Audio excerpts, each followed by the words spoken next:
Hey everyone, welcome back to the channel. So today we have another shop talk video, and today's topic is going to be regarding GM's sudden decision to get rid of Apple CarPlay and Android Auto, I believe starting in the year 2025 on the newer vehicles. And we're going to get into this today. Now, before we go ahead and begin, if you haven't subscribed to the channel, go ahead and hit the subscribe button down below and definitely smash that like button because it helps the channel out. And with that said, let's go ahead and get started on today's video. So just like I mentioned in the intro, we have a big multi-million dollar company, GM, that is basically trying to change what people are used to in the automotive world. Now, I read this online, and basically the report says that GM is saying that they're going to not introduce Android Auto or Apple CarPlay in the 2025 model year lineup because they deem it as a distraction while people are driving. And instead, they want to implement their own system. Now, here's the thing. Let's kind of just cut down to the chase when it comes to this. This is strictly a cash grab for GM, and I'm going to explain why I think it is that way. And I'm going to explain some things that, people mostly already know, but also GM is claiming that they're not so true. So let's start with this. Android Auto, Apple CarPlay. They were designed by Apple and Google to become user-friendly interfaces in your vehicle to help cut down on distraction. That is how they work. Now, I myself use Apple CarPlay, and I'll be honest with you, besides making phone calls and picking music like a radio station and things like that, like you would on any other radio, that's about all you have access to, and then your maps and inputting directions. And even that is very sparsely, cut down and very minimal features. So basically you can use it to call someone, you can use voice recognition to send a text message, and you can choose your music or your map setting, whichever one you want, whatever you want to use, like Waze Maps, Google Maps, Apple Maps, whatever. But it's still pretty constricted. Doesn't let you do too much. It tries to keep you safe. That is what it was designed for. With this in mind, Android Auto and Apple CarPlay are already really safe alternatives to anything else. Now, GM is coming in saying that, nope, they are very distracting when you're driving. How can it be very distracting? It's already cut down. Like, they don't let you use a lot of the features. You basically get to choose your music, your maps, and who to call and or send messages to.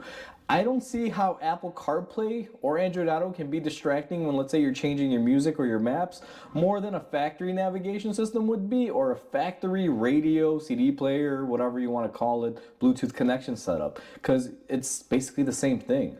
If anything, I feel like Apple and Android Auto have made really good limitations on it to the point where they give you really good usability, but don't give you too much to the point where your eyes are off the road or you're distracted while driving. So where GM comes in saying, nope, Apple CarPlay, Android Auto are very distracting, I think it's a bunch of plop.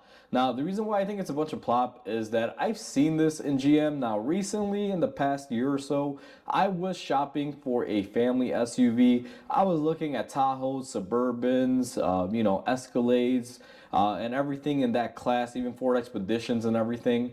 And one thing that I really hated about Chevy that kind of steered me off of them is, aside from them just being basically just, upgraded trim levels mainly and still having blocky, like, weird dashboards. And again, guys, I'm not a Chevy hater. I love Chevy. Like, my dream car right now for the family would be a fully loaded Suburban or some sort of Escalade or something, but I think the Escalades are a little bit too overdone in my opinion. But a full-size Suburban is ideal. I absolutely love them. But lately the design haven't been good, and it's just been a bunch of issues. But either way, the reason why I stopped looking at GM when it came to newer trucks is that I noticed one thing. Now, when I'm driving, my music, my maps, that's very, very prevalent. Like I said, I use Apple CarPlay, and every car that I have a system that is able to give me Apple CarPlay. I find it very useful and absolutely love it, and is what I choose to use, and I won't use anything else. I'm even going to go as far as saying that if any new car that I buy in the future doesn't have Apple CarPlay, I'm probably not going to be going with that vehicle. I mean, that's the consumer side of me. So the reason why I didn't like the GM products and I stopped looking at them, I mean, I looked at Tahoe, Suburbans, Escalades, and the main reason why I was, I guess you can say, put off by them is that I noticed one thing. They had partnered up with Google, and the only way for you to even listen to a radio or map or see maps or anything was you had to have a phone connected to their receiver. And that made no sense to me because I drove Ford Expeditions and everything else, and they had the base factory maps, they had a radio, Bluetooth streaming, as the Ford, let's say, manufacturer makes it. And on top of that, you had Android Auto and Apple CarPlay, and they all work great. I mean, whether you're using the base system or Apple CarPlay, it all worked great in the Ford Expedition. But when it came down to the Tahoes and the Suburbans, it was a Google proprietary software, and you can use Apple CarPlay. But what happens in the situation where, let's say, you forget your phone at home and you gotta go somewhere, and let's say you don't turn back and get it? I don't want to own a vehicle that gives me nothing on the display, just generic little pictures and stuff, and I have no way to listen to the radio or music or anything.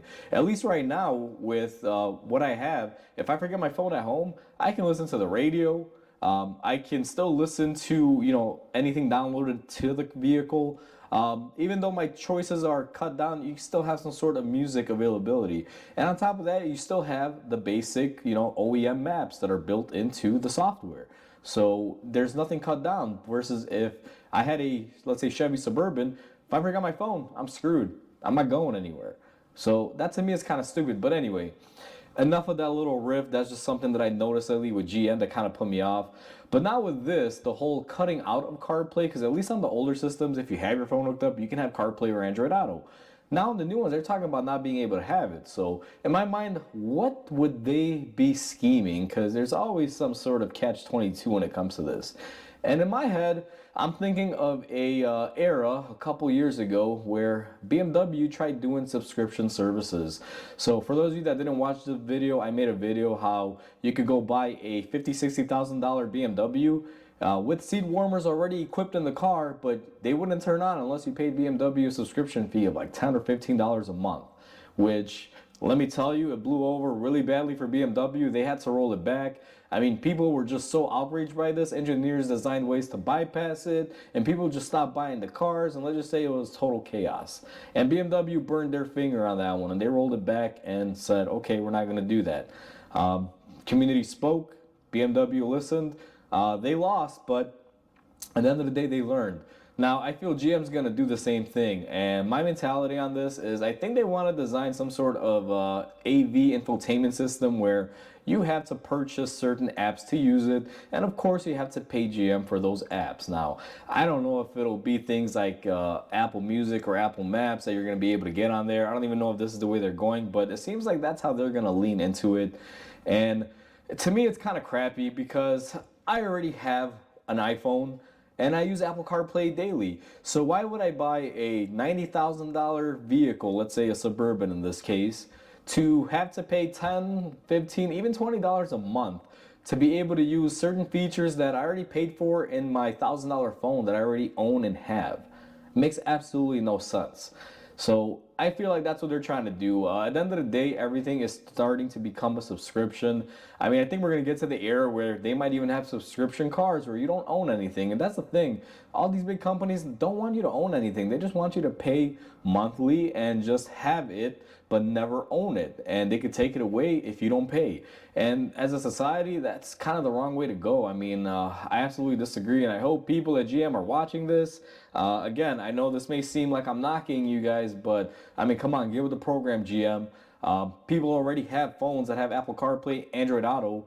It's not distracting. Why would you want to cut it off? I mean, you guys are going to hurt your sales. I mean, we'll wait and see, I guess. And it's such a shame, too, because I've been looking at 25 Tahoes and Suburbans, and I'm not going to lie, they look pretty good. I am quite fond of them. And I was thinking about, looking into one when they finally got revealed with the update. But if they're not going to have Android Auto or Apple CarPlay, and they're gonna make me pay a subscription fee, then guess what? I'm not interested in your vehicle. It's not even about the cost at this point. It's just about the pettiness that, manufacturers and companies are getting to.